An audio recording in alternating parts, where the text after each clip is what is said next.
Good morning sir. Good morning.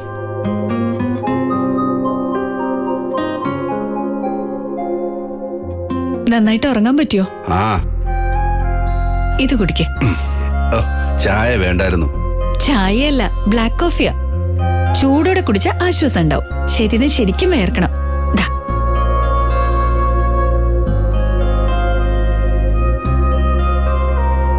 പനി കുറവുണ്ടല്ലോ. മുഖത്തത് അറിയാനുണ്ട്. രാവിലെ ചൂടുവെള്ളത്തിൽ മേലെ കഴിയാൻ മതിയാവും. തല കുളിക്കണ്ട. ഓ, സാറ് സൗകര്യം പോലെ റെഡി ആയാൽ മതി. ഞങ്ങള് വെയിറ്റ് ചെയ്യാം. ഞാൻ ലൊക്കേഷനിലേക്ക് വരുന്നില്ല ദേവിക. ഇവിടെ റെസ്റ്റ് ചെയ്യാം. നിങ്ങൾ പോക്കോ. സാറ് വരാതെ എങ്ങനെയാ? നിങ്ങൾ ഫുൾ ടീം ഉണ്ടല്ലോ. എന്താ ചെയ്യേണ്ടതെന്ന് ദേവിക്ക് ഐഡിയ ഇല്ലേ?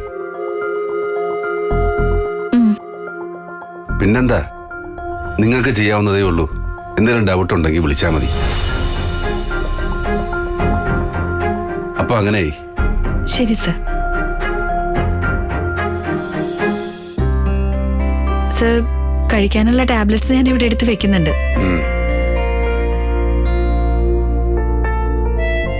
ഇത് കുടിക്കണ്ട. ചൂടുവെള്ളം തരാൻ ഞാൻ റിസപ്ഷനിൽ പറയാം. ഓ സർ, പ്രിയേച്ചി വിളിച്ചോ? ഇല്ല. എന്നാ ഞാൻ വിളിക്കാം. ചെറിയൊരു കോൾഡേ ഉള്ളൂ എന്ന് പറഞ്ഞാൽ മതി.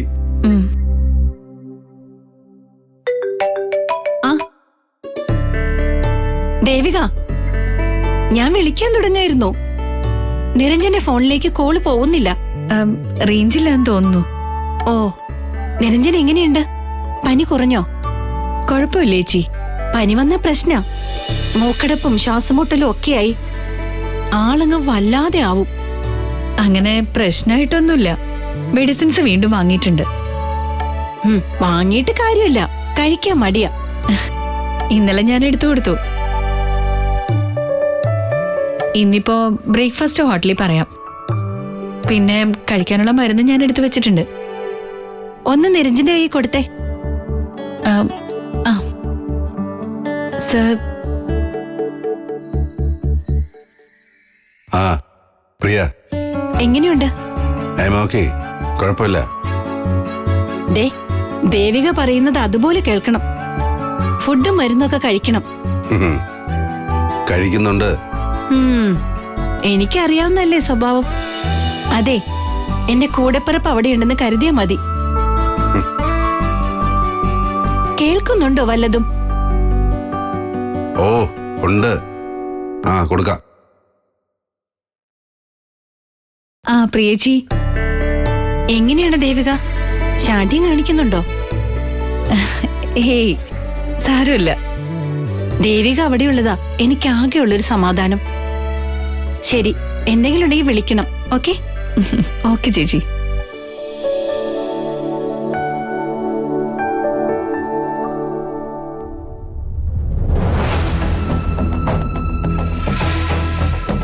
നിരഞ്ജൻ സാറിന് സുഖമില്ലെന്നല്ലേ പറഞ്ഞത്? നമുക്കൊന്ന് റൂമിൽ പോയി കണ്ടിട്ട് ഷൂട്ടിന് പോയാലോ? കാണാനും ശുശ്രൂഷിക്കാനൊക്കെ ആളുണ്ടല്ലോ.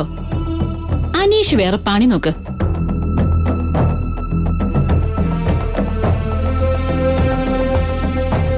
ഞാൻ ലേറ്റ് ആയോ? ആ, ഇനി താമസമൊന്നുമില്ലല്ലോ. എന്നാ നമുക്ക് പോവാം.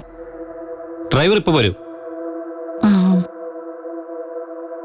എന്തു പറ്റി ആരതി? നമ്മൾ വന്നത് ഔട്ട്ഡോർ ഷൂട്ടിനാ. അതിനിടയിൽ ഒരു ഇൻഡോർ ഷൂട്ട് ഉണ്ടെന്ന് അറിഞ്ഞിരുന്നില്ല.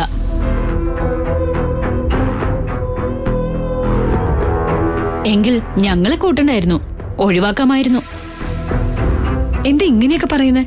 എനിക്കൊന്നും മനസ്സിലാവുന്നില്ല. ഞങ്ങൾക്കെല്ലാം മനസ്സിലായി. എന്താ അനീഷ് ഇത്? ഞാൻ എന്ത് പറയാനാ, മൊത്തത്തിൽ ബോറായിപ്പോയി. നിങ്ങൾക്ക് നിരഞ്ജൻ സാറിന്റെ റൂമിൽ എന്താ കാര്യം?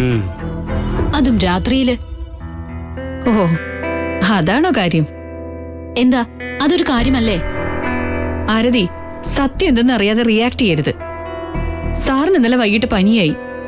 രാത്രിയോടെ ടെമ്പറേച്ചറും കൂടി. ദേവിക ഡോക്ടർ ആയിരിക്കും ചികിത്സിച്ചത്. ദേ, ലിമിറ്റ് മറന്ന് സംസാരിക്കരുത്. എല്ലാത്തിനും ലിമിറ്റ് ഉണ്ട് മാം. ഞങ്ങളും ചാനലിൽ തന്നെ വർക്ക് ചെയ്യുന്നത്.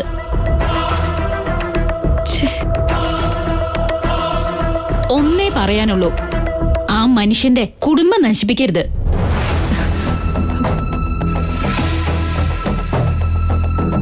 പോകാം മാഡം.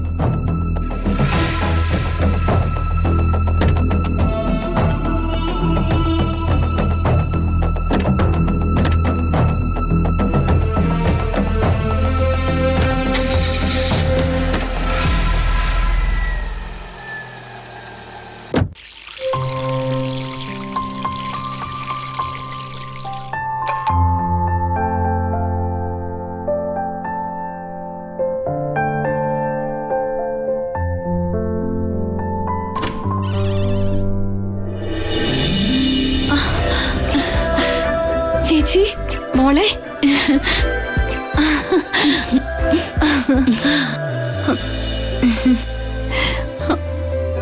വേറെ ആരുമില്ല, ഞാൻ മാത്രമേ ഉള്ളൂ. എവിടെ ചേട്ടനും മക്കളൊക്കെ? നിരഞ്ജൻ ടൂറില്ല, മക്കള് സ്കൂളിൽ പോയി. ശരിക്കും സർപ്രൈസ് ആയിപ്പോയി നിന്റെ വരവ്. വീട്ടിൽ അറിഞ്ഞിട്ട് തന്നെയാണ്. എന്റെ ഒരു കൂട്ടുകാരി ഇവിടെ ഹോസ്റ്റലിലുണ്ട്, അവളെ കാണായിരുന്നു. ഓ, അപ്പൊ ഇങ്ങോട്ടായിട്ട് വന്നതല്ല. എന്താ ചേച്ചി? എന്നാലും വന്നല്ലോ. വിരുന്നാരിയെ പോലെ ഇവിടെ തന്നെ നിൽക്കാതെ അകത്തേക്ക് വാ.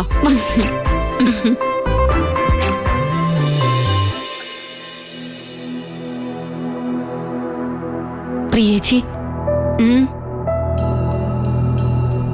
ഇങ്ങോട്ട് വരുമെന്ന് ഞാൻ അമ്മയോട് പറഞ്ഞില്ല. അതെനിക്ക് തോന്നി. ഇവിടെയും ചേട്ടനില്ലാത്ത സമയം നോക്കിയാ ഞാൻ വന്നത്. ചേച്ചി എന്നെ ഒന്ന് സഹായിക്കണം. എന്താ ദീപ? എന്റെ കല്യാണം നടത്തണമെന്നുള്ള വാശിയില അപ്പ പല പ്രപ്പോസലുകളും കൊണ്ടുവരുന്നുണ്ട്. അതിനെന്താ, നേരത്തെ അപ്പ ചെയ്യേണ്ട കാര്യമായിരുന്നു. പക്ഷെ ചേച്ചി, എനിക്കിപ്പോ കല്യാണം വേണ്ട.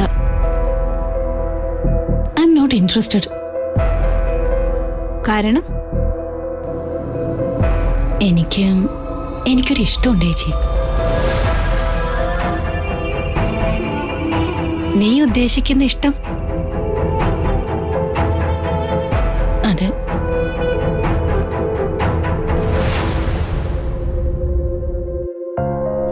പ്രിയേച്ചി എന്റെ കൂടെ നിൽക്കണം. ഒരേട്ടനുണ്ടായിരുന്നെങ്കിൽ എനിക്ക് ഹെൽപ്പ് ചോദിക്കായിരുന്നു. കൂടെപ്പിറപ്പായിട്ട് ആകെയുള്ളത് ചേച്ചി മാത്രല്ലേ.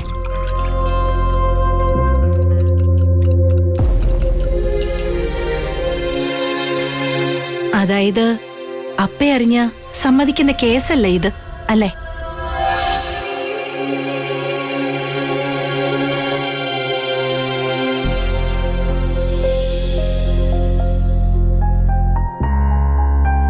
ആട്ടെ, ആരുമായിട്ടാ? അതിന്റെ ഡീറ്റെയിൽസ് ഞാൻ പറയാം.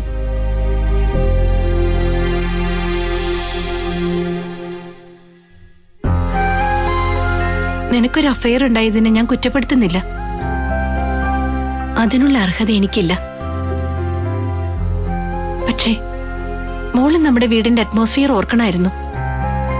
ഒരിഷ്ടത്തിന്റെ പേരിൽ മൂത്ത മകൾ അപ്പയുടെ മനസ്സിലുണ്ടാക്കിയ മുറിവ് ഇനിയും ഉണങ്ങിയിട്ടില്ല. ആ മുറിവിൽ വീണ്ടും ഇളയ മകൾ അതേ മുള്ളുകൊണ്ട് കുത്തിയാൽ നമ്മുടെ അപ്പ സഹിക്കോ? താങ്ങാൻ കഴിയോ അപ്പയ്ക്ക്? മോളെ, അതുകൊണ്ട് പ്ലീസ് ചേച്ചി.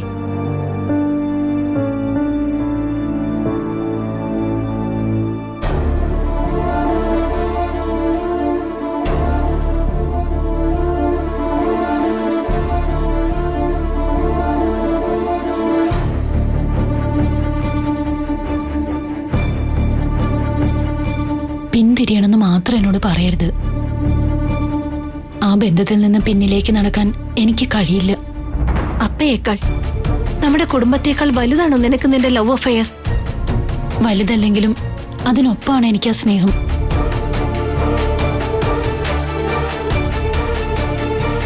അപ്പ എതിർക്കൂന്നുള്ളത് ഷുവറാ. അപ്പൊ നീ എന്ത് ചെയ്യും? എനിക്കറിയില്ല. അതിന് ചേച്ചിയുടെ അഡ്വൈസ് ചോദിക്കുന്നത്. എനിക്കൊരു ഐഡിയയും തോന്നുന്നില്ല. നിരഞ്ജൻ വരട്ടെ, നമുക്ക് സംസാരിക്കാം. എപ്പോ വരും ചേട്ടൻ? ഔട്ട്ഡോർ ഷൂട്ടിങ്ങിന് ദൂരെ പോയിരിക്കാം, ലേറ്റ് ആവും. ഇപ്പോ നീ ചെയ്യേണ്ടത് ഉടനെ വീട്ടിലെത്തുക. ഇല്ലെങ്കിൽ അവിടെ ടെൻഷനാവും. അല്ലെങ്കിൽ എനിക്ക് അമ്മയെ വിളിച്ച് പറയേണ്ടി വരും. വേണ്ട, ഞാൻ ഇറങ്ങാം. ഏയ്,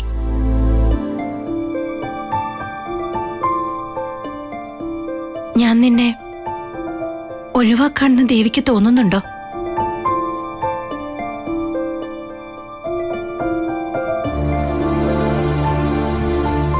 നമുക്ക് ആലോചിച്ച് വേണ്ടത് ചെയ്യാം.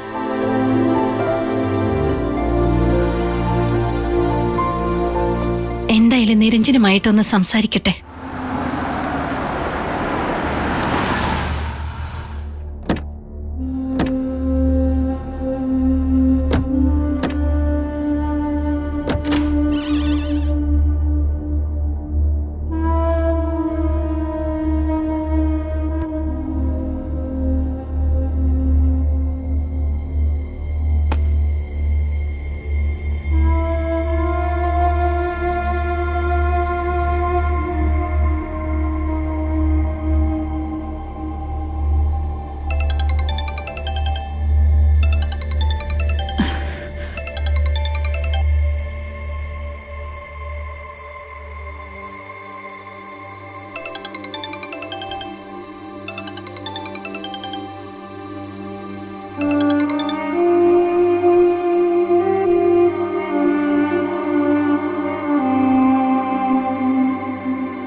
ഹലോ. ആ, ഞാൻ വിളിച്ചിട്ട് എന്താ താൻ ഫോൺ എടുക്കാത്തത്? ഹലോ. ഫോൺ സൈലന്റിലായിരുന്നു. രാവിലെ പോയിട്ട് താൻ വിളിക്കായിരുന്നു എന്താ? അവിടെ റേഞ്ച് കുറവായിരുന്നു സർ. ഒന്നെന്റെ റൂമിലേക്ക് വരൂ. ദേവിക കേൾക്കുന്നില്ലേ? ഞാനിപ്പം ഷൂട്ട് കഴിഞ്ഞ് എത്തിയതേ ഉള്ളൂ സർ. ആ, അതിനെന്താ, ജസ്റ്റ് ഒന്ന് വന്നിട്ട് പോക്കോളൂ. നല്ല ക്ഷീണമുണ്ട്, അതുകൊണ്ട് ഒന്ന് കുളിക്കണമായിരുന്നു. ആ, അതിന് സമയമുണ്ടല്ലോ. ഷൂട്ടിന്റെ വിവരങ്ങൾ അറിയണ്ടേ എനിക്ക്? പെട്ടെന്ന് വാ.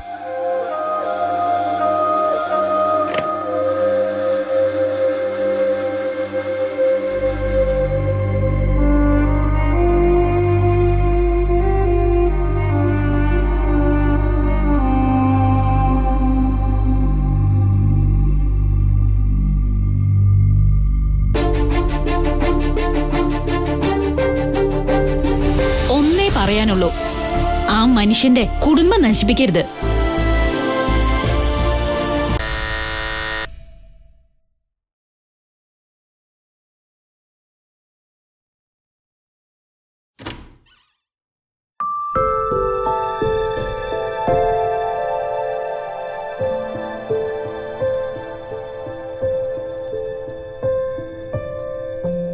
എന്തു പറ്റി? എനിക്ക് തോന്നി അങ്ങോട്ട് വരില്ലെന്ന്. ഒന്നുമില്ല സർ. ഷൂട്ടിന് എന്തെങ്കിലും തടസ്സമുണ്ടായോ? ഇല്ല. ഉദ്ദേശിച്ച പോലെ ആ കുട്ടിയുടെ പാട്ടൊക്കെ കവർ ചെയ്യാൻ പറ്റിയോ? പിന്നെ എന്താ പ്രശ്നമെന്ന് പറ. താൻ വല്ലാതെ മൂഡ് ഓഫ് ആണല്ലോ. നല്ല സുഖമില്ല, ഒരു തലവേദന. എന്റെ കയ്യിലല്ലേ മെഡിസിൻ ഇരിക്കുന്നത്, വാ. അത് വേണ്ട, കുറച്ചുനേരം റെസ്റ്റ് ചെയ്യുമ്പോൾ മാറിക്കോളും. ദേവിക, കുഴപ്പമില്ല സർ, ഞാനൊരു 10 മിനിറ്റ് കിടന്നോട്ടെ.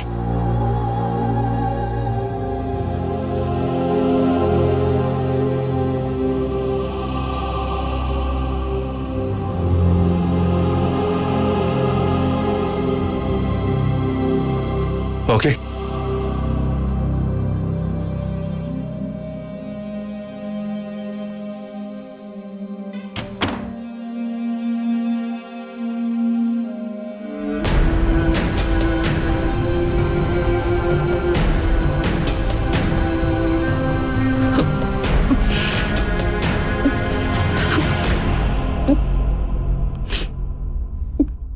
തലവേദനയോ?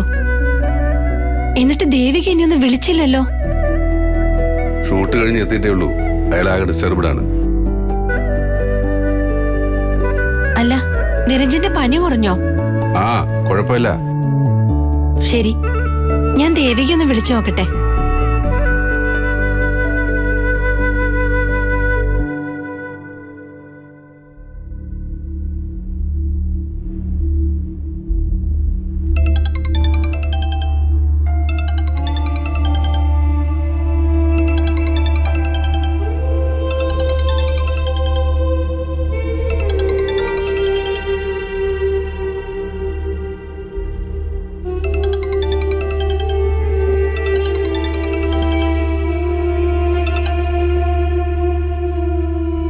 ഹലോ, പനിക്കാരനെ ചികിത്സിച്ച ഡോക്ടർക്ക് അസുഖമായി എന്ന് കേട്ടു. എന്തു പറ്റി? തലവേദനയോ? ആ പനിയുടെ ലക്ഷണമാണോ? ടെമ്പറേച്ചർ ഉണ്ടോ? ഇല്ല. എന്തായാലും ഒരു ടാബ്ലറ്റ് കഴിക്ക്. അത് ഞാൻ തന്ന കിറ്റിലുണ്ട്, കണ്ടില്ലേ? എന്താ ദേവിക, തലവേദനയാണെന്ന് വെറുതെ പറഞ്ഞതാണോ? മറ്റെന്തെങ്കിലും പ്രശ്നം?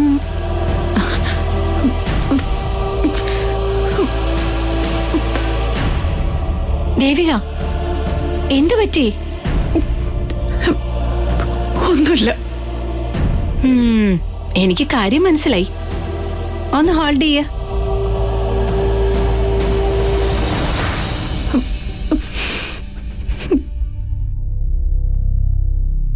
അമ്മയ അമ്മ. ഹലോ അമ്മേ, ഞാനാ. ഹലോ അമ്മേ. കേൾക്കും മോളെ. പ്രിയ ആന്റി പറഞ്ഞു അമ്മ എന്നെ അന്വേഷിച്ചു. എന്നെ കാണാത്തോണ്ട് വിഷമിക്കുവാണോ അമ്മ? ഏയ്, അമ്മയ്ക്ക് ഷൂട്ടുണ്ടായിരുന്നു, അതിന്റെ ക്ഷീണ. ആന്റി എനിക്ക് എന്തൊക്കെ ഉണ്ടാക്കി തന്നെന്നറിയാമോ? എല്ലാം കഴിച്ച് ഞാനും ക്ഷീണിച്ചു.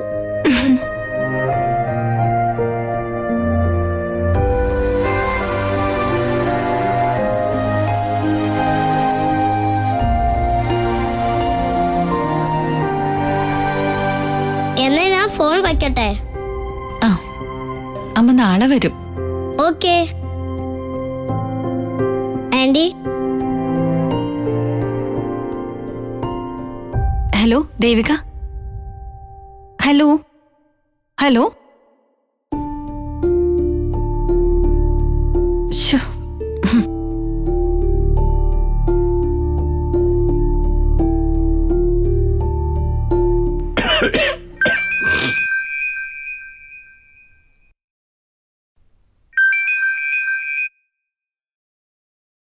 ആ, പറയ്.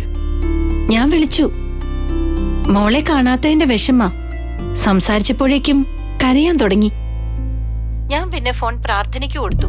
മോള് കൊറേ സംസാരിച്ചു. ഓർക്കുമ്പോ പാവം തോന്നാ. ഇത്രയും സമയത്തേക്ക് മോളെ വിട്ടു നിൽക്കാൻ പറ്റുന്നില്ല. അപ്പൊ പിന്നെ ശരി നിരഞ്ജൻ, ഇടയ്ക്കൊന്ന് നോക്കണേ. തലവേദന കൂടുകയോ മറ്റോ ചെയ്താലോ? ശരി.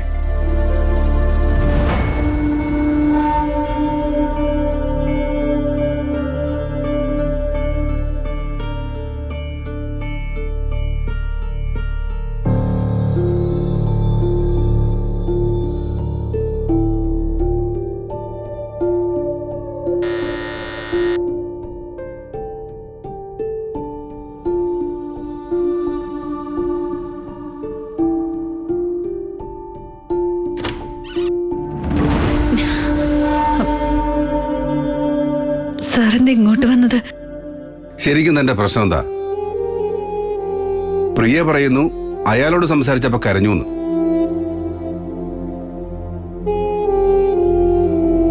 ആക്ച്വലി പ്രോബ്ലം എന്താണ്? ഷൂട്ട് കഴിഞ്ഞ് വന്നപ്പോഴേ തന്നെ ഇൻഡിഫറന്റ് ആണ്.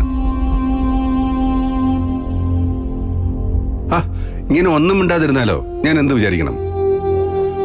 ഉദ്ദേശിച്ച പോലെ ഷൂട്ട് നടന്നില്ലേ? അതല്ല. ആ, പിന്നെ എന്താണെന്ന് പറയേ. സർ ഇന്ന് ചില സംസാരങ്ങളുണ്ടായി. സംസാരങ്ങളോ? എവിടെ?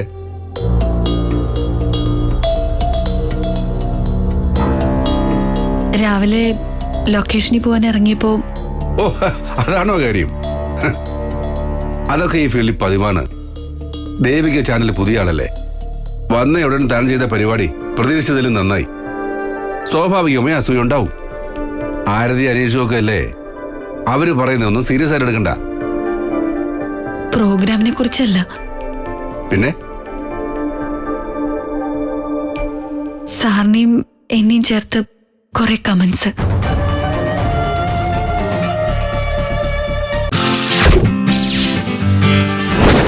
Yeah.